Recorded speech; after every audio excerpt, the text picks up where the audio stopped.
Hello students, हम लोग एक बार फिर आ गए हैं डिस्कस करने के लिए directive properties of the materials. और उसके अंदर हम लोग डिस्कस कर रहे थे Langevin Debye equation. Langevin Debye equation basically क्या था?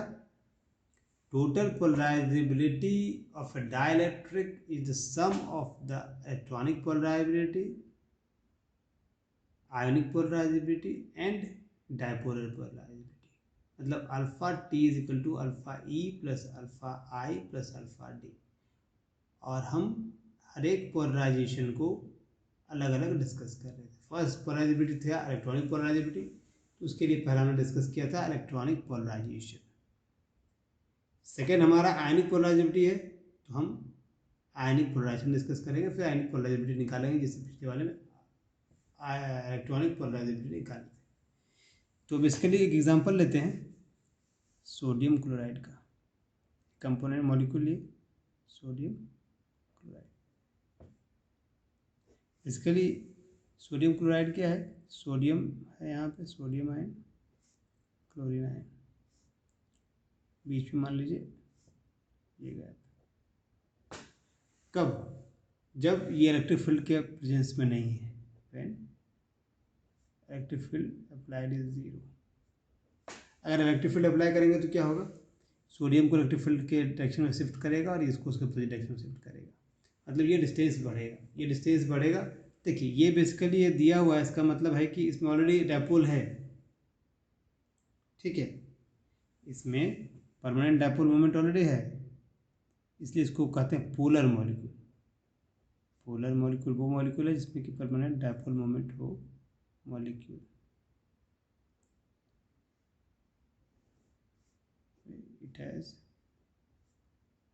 it has inbuilt permanent dipole moment.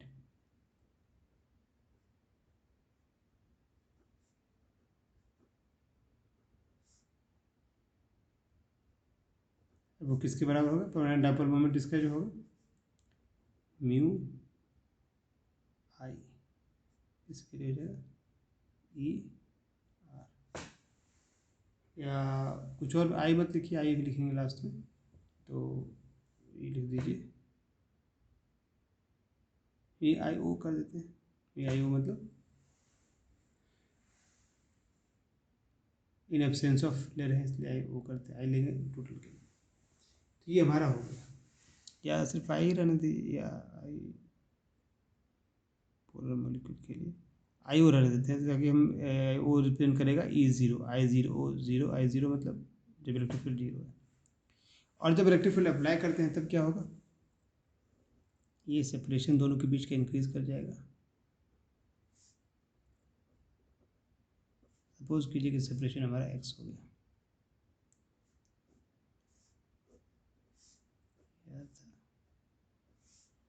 when electric field is applied is not zero। जब इलेक्ट्रिक फील्ड अप्लाई किया गया तो क्या होगा? डिस्टेंस बढ़ा तो डायपोल मोमेंट बढ़ जाएगा आपका, ठीक है।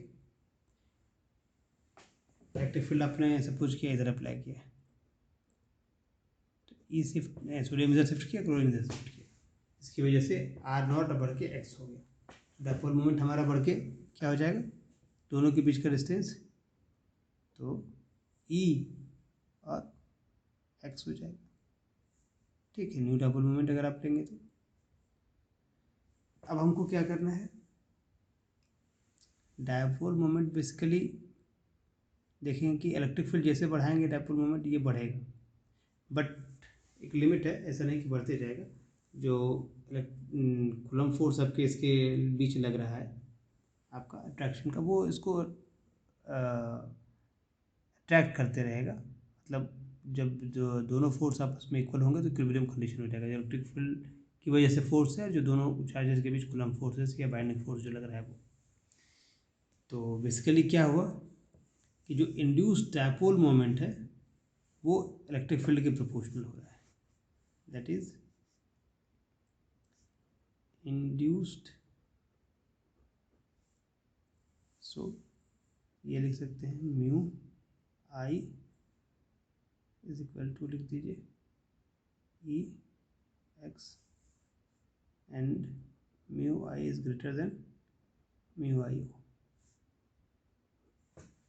ठीक, तो induced dipole moment is proportional to applied electric field. Mu is proportional to E. Proportionality को हटाएंगे तो कांस्टेंट देंगे, क्या हो जाएगा म्यू आई, और मैग्नीट्यूड में लिखते हैं हम अल्फा आई, वेक्टर साइन हम नहीं दे रहे हैं, मैग्नीट्यूड चाहे तो आप दे सकते हैं वेक्टर साइन। तो ये जो टर्म हो गया हमारा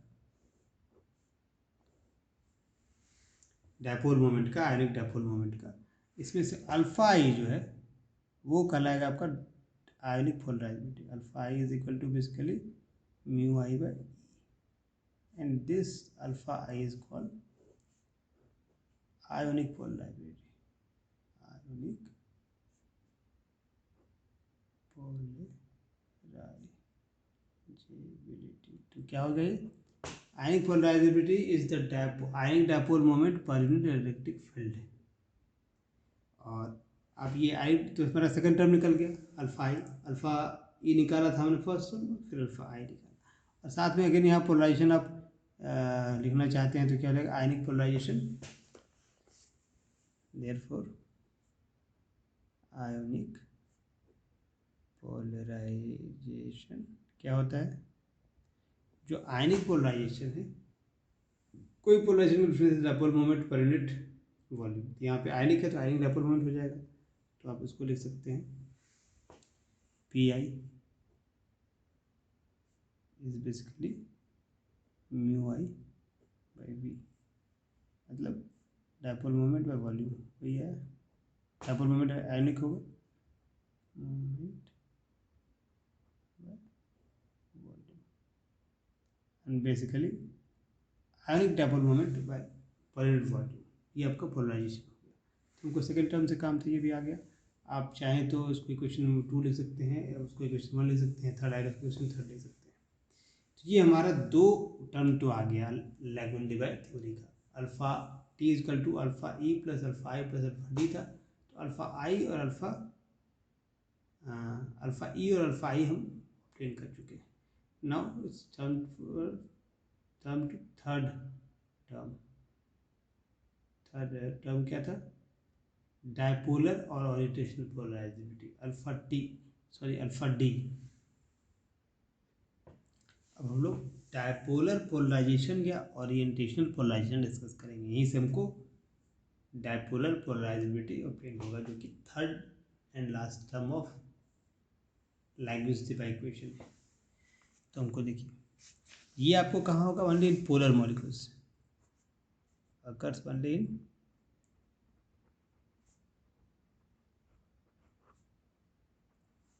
polar substances।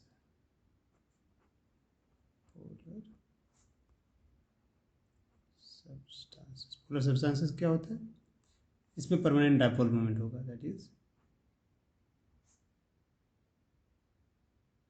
which have permanent dipole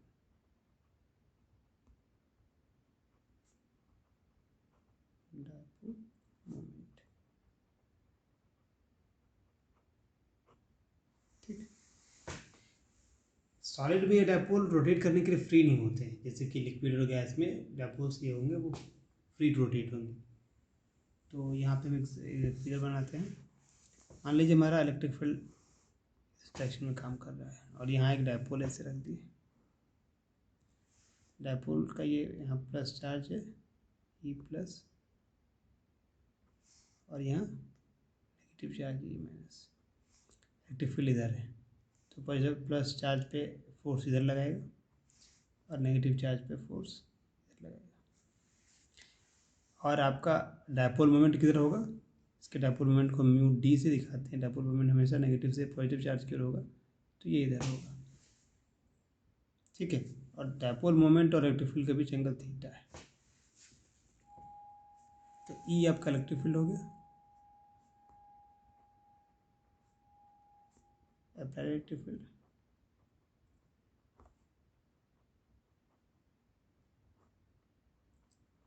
mu D आपका हो गया dipole moment,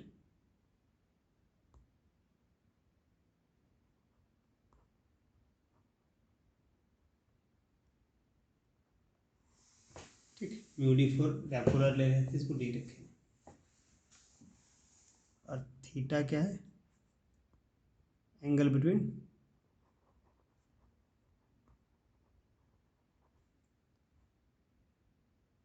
mu D and E, ठीक है।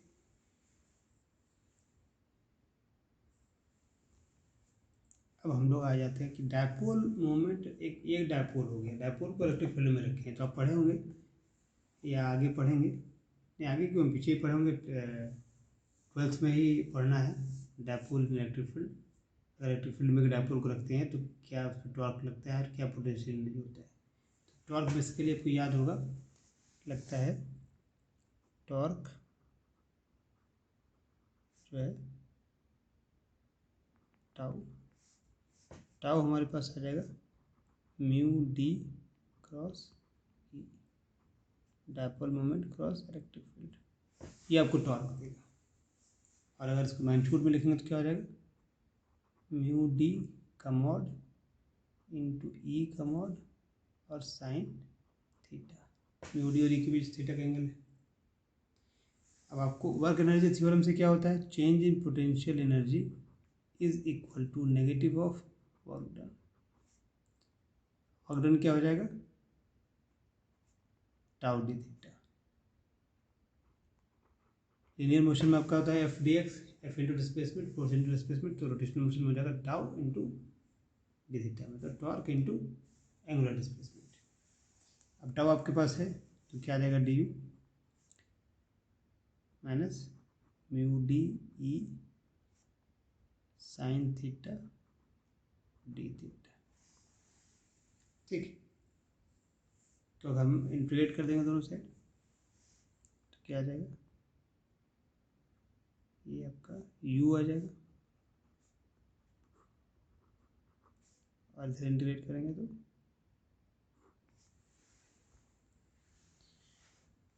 तो u इक्वल टू क्या आ गया? माइनस म्यू डी ई तो है ही, और साइन थीटा का बेस में कॉस थीटा,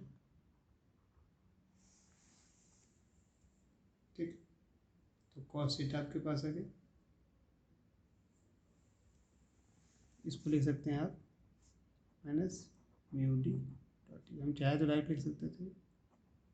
पोटेंशियल एनर्जी आपका क्या आ रहा है? ये आपका टॉर्क आया था,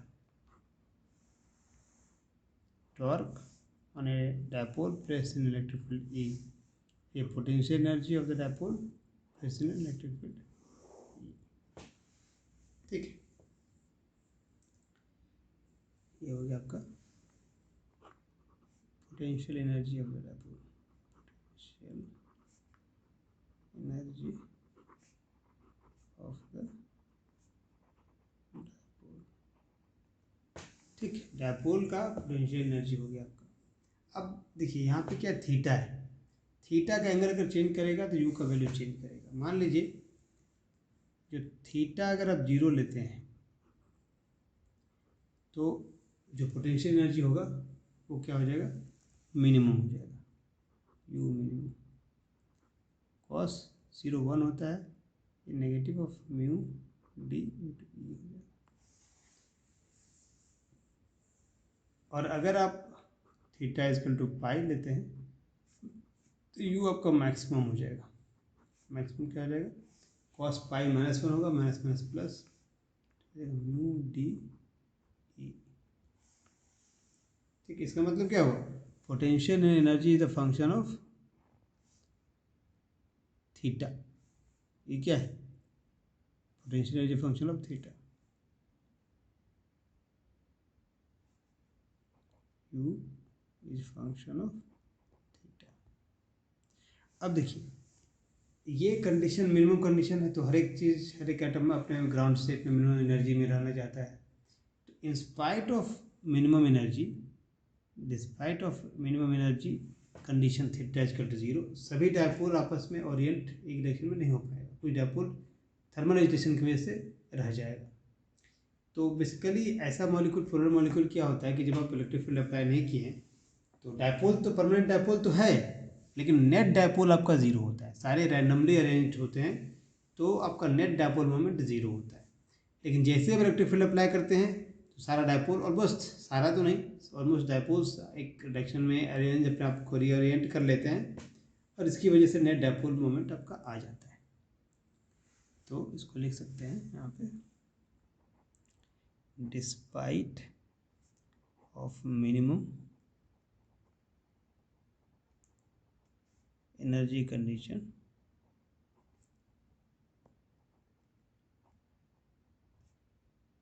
क्या है, minimum energy condition theta is 0, all dipoles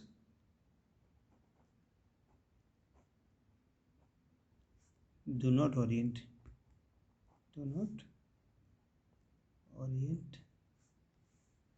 along the field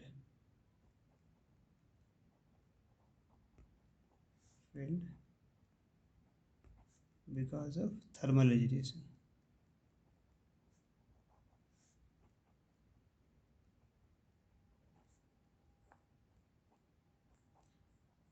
ठीक है, तो इसमें जब पोलर मॉलिक्यूल हैं और पोलर मॉलिक्यूल आपका के केस में डायपोल मोमेंट तो है, लेकिन नेट डायपोल मोमेंट जीरो होता है क्योंकि आपस में रैंडमली अरेंज होते हैं, दूसरे के मोमेंट को कैंसिल करते हैं। लेकिन जब इलेक्ट्रिक फील्ड आपने अप्लाई किया तो सारे मॉलिक्यूल्स एक डायरेक्शन में ओरिएंट कर लेंगे अपने आप को, तो आपका नेट डायपोल मोमेंट जीरो नहीं होगा, नॉन जीरो आ जाएगा। फिजिकली कहें तो थीटा इक्वल टू 0 क्या है, पैरेलल, मतलब जब डायपोल मोमेंट इलेक्ट्रिक फील्ड के पैरेलल होगा, और थीटा इक्वल टू पाई मतलब जब डायपोल मोमेंट इलेक्ट्रिक फील्ड के एंटी पैरेलल होगा। ठीक है, सपोज कीजिए कि इलेक्ट्रिक फील्ड का डायरेक्शन यहाँ एक्स ले रहे हैं, एक्स डायरेक्शन में, तो इधर क्या होगा, म्यू डी का X component, mu D X लिखेंगे, म्यू डी कॉस थीटा हो जाएगा, मतलब इसको यहाँ लिखते हैं एक्स कंपोनेंट पोलराइज,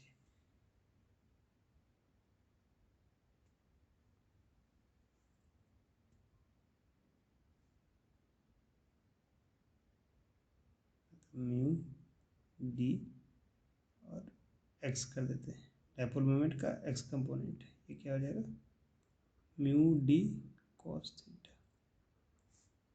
ये एक्स कंपोनेंट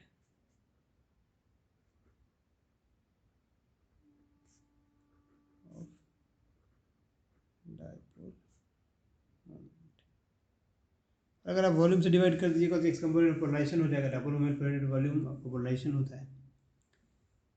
अब हम क्या करते हैं कि आपका देखिए थीटा से थोड़ा सा डी थीटा डिस्प्लेस करेंगे, अगर इधर फील्ड, ये हमेशा डायपोल किधर रन करना चाहिए, इधर इस साइड में इलेक्ट्रिक फील्ड के डायरेक्शन में, तो इलेक्ट्रिक फील्ड आपका फोर्स इधर लगा रहा है फी, और ये आपका फी नेगेटिव की ओर फोर्स इधर लग रहा है। तो हम क्या कहने जा रहे थे, हाँ, तो अब हमको निकालना होगा कि आपका ये जो डिस्ट्रीब्यूशन है, probability of finding a dipole with in the theta and theta plus D theta और डी ओमेगा एंगल कितना होगा वो निकालना होगा।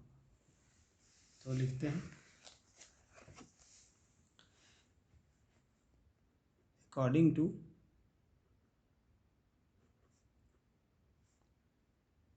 द बोल्ट्जमैन स्टैटिक्स का distribution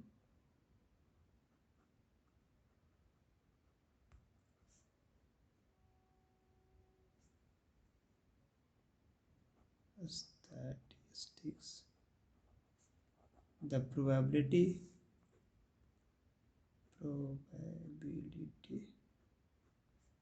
of finding a dipole within the solid angle,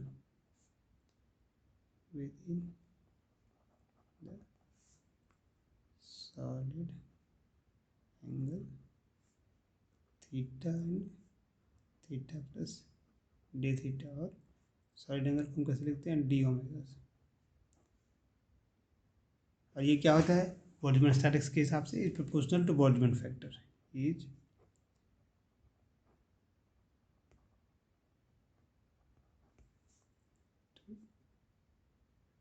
Boltzmann factor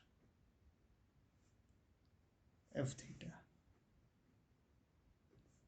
क्या होगा exponential minus U by K T. और u क्या लेके आए थे हम, u लेके आए थे यू डी कॉस थीटा, और ये माइनस साइन है, वहाँ भी माइनस साइन तो प्लस साइन हो जाएगा, तो जाएगा e का पावर एक्सपोनेंशियल लिख देते हैं U D E cos theta by K T.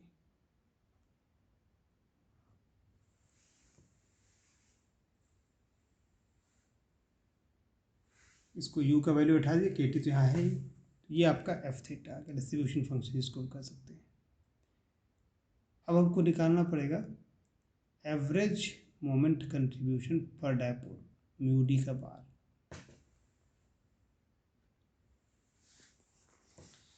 Therefore क्या निकालने जा रहे हैं,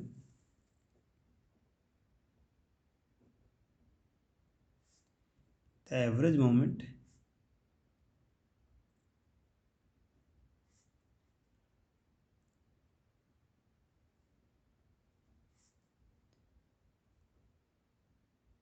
कंट्रीब्यूशन पर डायपोल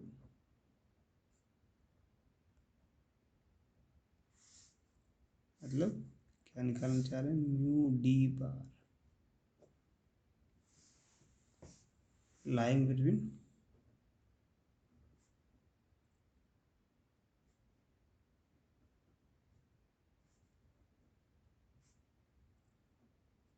solid angle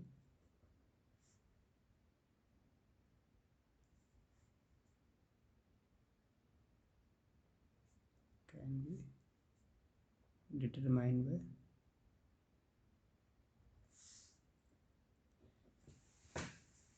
कैसे निकालेंगे यू डी बार, यू डी बार है ये आपका हो जाएगा यू डी का X component into Boltzmann factor जो हमारा एफ थीटा है और डी ओमेगा सॉलिड एंगल है, ये 0 से पाई हो गया, और हमारा आ जाएगा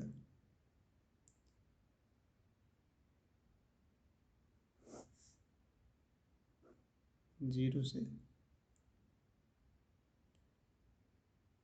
ये लाइन पे से मैंने ऐसे अंडरलाइन किया है 0 से पाई F theta D omega.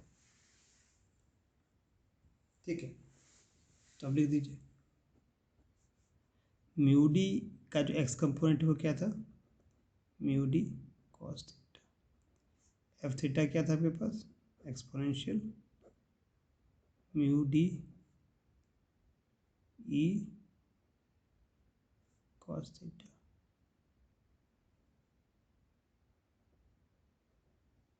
By K T. Transition energy क्या था mu D into E, mu D dot E था, कॉस थीटा डॉट प्रोडक्ट को मैग्नीट्यूड के फॉर्म में लिखेंगे कॉस थीटा आ जाएगा। और डी ओमेगा क्या होता है सॉलिड एंगल, इसके लिए सॉलिड एंगल क्या होता है एरिया बाय आर स्क्वायर, तो हम इसको यहाँ लिख लेते हैं साइड में, डी ओमेगा होता है area by R square. D theta क्या आपका D omega D theta solid angle से प्लेन एंगल क्या होता है लेंथ बाय आर। ठीक है, तो अब एरिया आप अगर स्फेरिकल पोलर कोऑर्डिनेट में जाइएगा तो एरिया आपके पास आ जाएगा साइन थीटा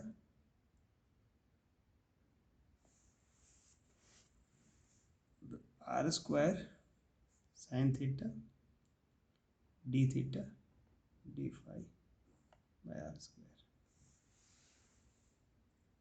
और इसमें क्या हो रहा है कि आर आपका फिक्स रखे हैं, कट गया sine theta D theta D phi की वजह से 2 पाई आ जाएगा, आप डी फाई के रिस्पेक्ट में इंटीग्रेट कर देंगे तो ये बेसिकली आपका डी ओमेगा क्या दे देगा 2 pi sine theta D theta, d5 को इंटीग्रेट करेंगे तो d5 का 2 पाई देगा। तो इसी को हम यहाँ लिख देते हैं, ये आ गया 2 pi sine theta D theta. ये हो गया न्यूमरेटर 0 से पाई। अब डिनोमिनेटर पे आ जाइए, 0 से पाई एफ थीटा मतलब exponential mu D E cos theta के टी, डी ओमेगा आपका यही वाला आ गया 2 पाई साइन थीटा थीटा। ठीक है, तो ये हमारे पास है, ये मेरा एक्सप्रेशन आ गया है। अब इसको, इस इंटीग्रेशन को सॉल्व करना है। अब क्या करेंगे, थोड़ा सा सब्स्टिट्यूशन कीजिएगा तो आसान हो जाएगा। मान लीजिए हमने ये mu D E by K T को मान लिया टी या अल्फ़ा मान लो, तो let alpha is equal to क्या है, mu D E by K T. Let alpha is equal to mu D E by K T, एक सब्स्टिट्यूशन। दूसरा क्या है, कॉस थीटा को मान लीजिए टी कॉस थीटा, तो आपके पास डी टी क्या आ जाएगा, डी टी इक्वल टू हो जाएगा कॉस थीटा का differentiation minus sign theta D theta. ठीक, और लिमिट आप देख लीजिए, 0 रखेंगे कॉस 0 तो t1 होगा, पाई रखेंगे तो t माइनस 1 होगा, तो आपका होगा limit t is equal to 0 that indicate theta is equal to cos theta basically.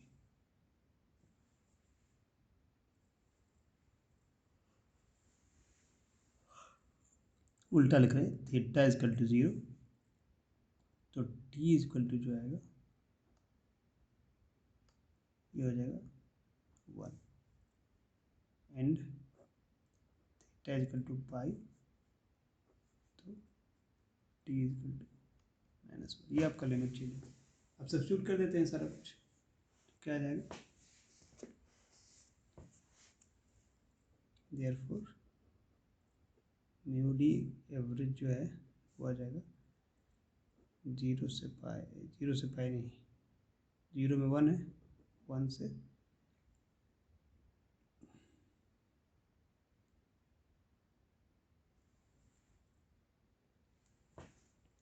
ये 1 से माइनस 1 होगी, और mu D E by K T ये आपका अल्फ़ा हो गया। तो यहाँ पे अगर हम टी देना चाहते हैं, बेसिकली म्यू डी को हम बाहर निकाल देते हैं, तो कॉस थीटा हो गया वो टी हो गया, एक्सपोनेंशियल के अंदर जो है ये अल्फ़ा टी हो गया, और 2 पाई साइन थीटा, तो sign theta D theta minus है तो डी टी हो गया, तो 2 पाई डी टी आ गया आपके पास, D T with minus sign.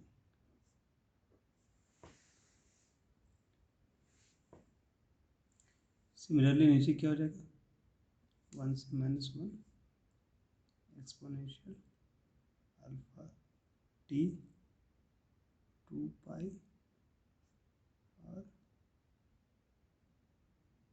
Sign theta को डी टी कर रहे हैं, 2 pi D T with minus sine. 2 pi ऊपर नीचे है, ये कांस्टेंट बाहर होगा तो कैंसिल हो जाएगा, तो अंदर क्या बच जाएगा, और ये माइनस साइन यहाँ भी है तो माइनस साइन से हम लिमिट को अपोजिट कर सकते हैं, उलट सकते हैं, इन्वर्ट कर सकते हैं, तो म्यू डी हो गया -1 to +1 हो गया टी ई पर alpha T D T divide by -1 to +1 ई पर अल्फ़ा टी डी टी। ये आपके पास इंटीग्रेशन आ गया। अब इससे आपको सॉल्व करना है। अब इसको आप लिख सकते हैं ऐसे, म्यू डी का बार ये एवरेज डायपोल मोमेंट जो ले रहे हैं हम पर यूनिट डायपोल, वो क्या है, म्यू डी, और इसको आप अगर ऐसे लिख दें,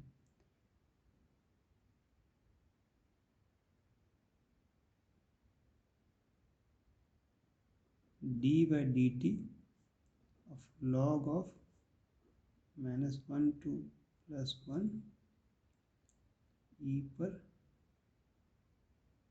alpha T D T.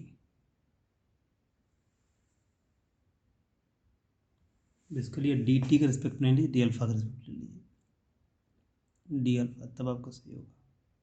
T by D alpha, तो देखिए अल्फा इंटीग्रेट होगा तो टी बाहर आ जाएगा, टी अल्फा टी, और लॉग है, लॉग के लिए 1/दिस टर्म आ जाएगा, ये नीचे वाला टर्म आ जाएगा और ऊपर वाला टर्म रह जाएगा टी के प्रोडक्ट के साथ। तो ये आपका यहाँ तक हो गया। अब आप इसको सॉल्व कीजिए। तो अगर आप इसको सॉल्व करेंगे तो क्या आएगा, देखिए इसको इंटीग्रेट कीजिएगा तो क्या आएगा, म्यू डी रह गया, डी बाई डी अल्फा रहने दीजिए, लॉग भी रहने दीजिए। इसको इंटीग्रेट करने पे क्या आएगा, ये आएगा ई अल्फा टी बाय अल्फा, और लिमिट इसके लिए -1 से +1। तो आप उसको बैठा दीजिए, mu D D by D alpha log of E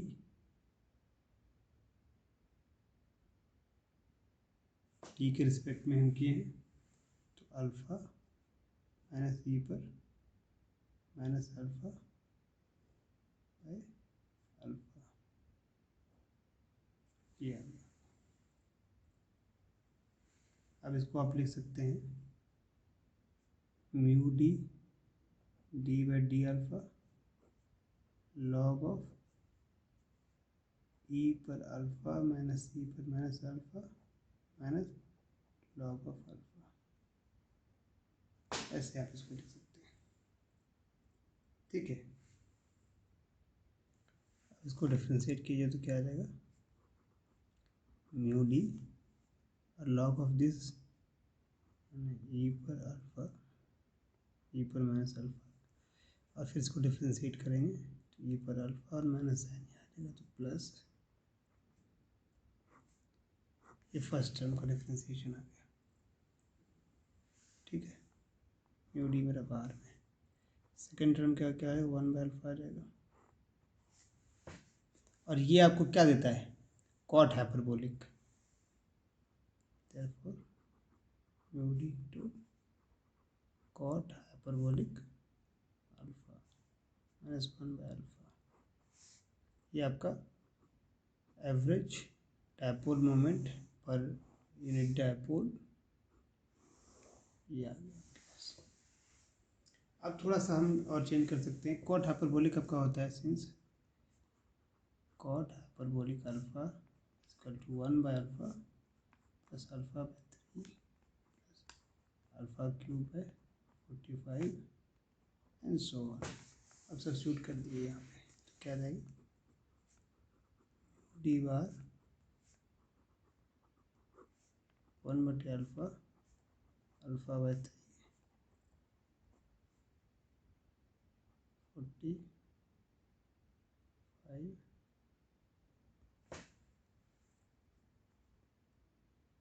and so on -1/अल्फा, ये कट गया। और ये इग्नोर करिए, अल्फा स्मॉल है तो अल्फा क्यूब 45 और स्मॉल हो जाएगा, हमारा आ गया mu D bar equal to mu D alpha by 3। अब म्यू डी अल्फा, अल्फा हमने किसको माना था, अल्फा हमने एज्यूम किया था सिंस अल्फा था हमारे पास mu D E by K T, तो यहाँ पे क्या आ जाएगा बेसिकली, ये म्यू डी हो गया, ये म्यू डी और ई आएगा, तो म्यू डी साफ साफ से देखिए, म्यू डी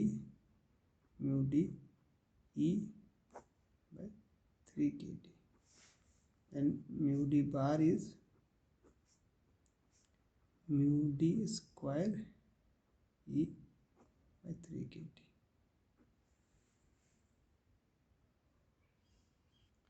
ये हमारा म्यू डी बार इतना आ गया। तो क्या है, जो डायपोल मोमेंट आपका आ रहा है वो ई के प्रोपोर्शनल है, तो this can be written as, इसको आप लिख सकते हैं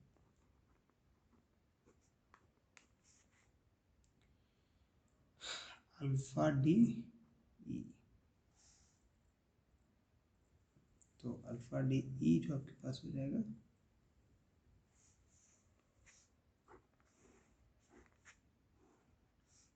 और अल्फा डी क्या आएगा, पोलराइजेबिलिटी, डायपोलर पोलराइजेबिलिटी क्या आ गया, म्यू डी बार बाई ई।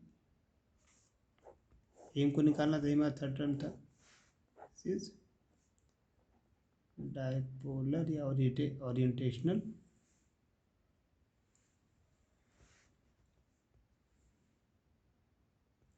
ये आपका आ गया डायपोलर पोलराइजेबिलिटी,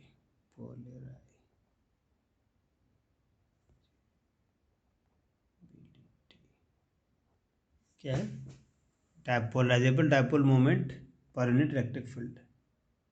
ठीक है, जैसे कि हर जगह निकाल रहे हैं, ये बेसिकली क्या है, डायपोल मोमेंट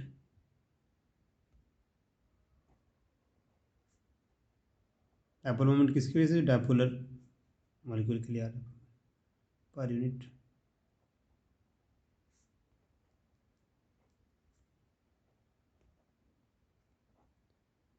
बेसिकली ये एवरेज डायपोल मोमेंट है पर यूनिट डायपोल, ये आपके पास आ गया इतना। और आप पोलराइजेशन भी डिफाइन कर सकते हैं, पोलराइजेशन क्या होगा, डायपोलर पोलराइजेशन, देयरफॉर पोलराइजेशन को पी डी से इंडिकेट करेंगे, तो पी डी क्या आ जाएगा, डायपोल मोमेंट बाय वॉल्यूम।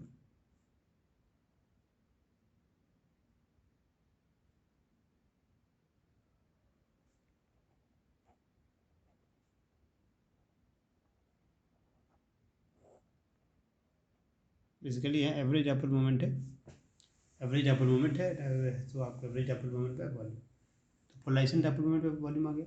अब मेन हमारा टारगेट क्या था, तीनों पोलराइजेबिलिटी निकालना, तीनों को ऐड करके हमारा टोटल पोलराइजेबिलिटी निकालना, जो कि लैंग्वेज डिवाई इक्वेशन है। thus we have alpha E is equal to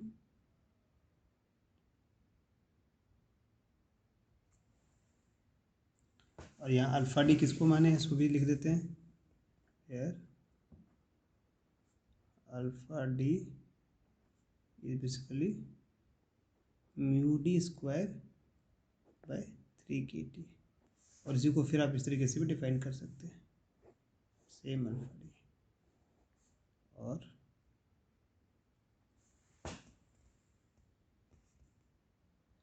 और ये आपका आ गया तीनों पोलराइजेबिलिटी, तीनों का सम की तो टोटल पोलराइजेबिलिटी आ गया, और total polarizability given by alpha E plus alpha D. Alpha E और अल्फा आई के सम को हम अल्फा नॉट से इंडिकेट कर रहे हैं, इन दोनों को के सम को, और अल्फा डी हमारे पास mu D square by 3 kT आया है। तो हो गया it is the required expression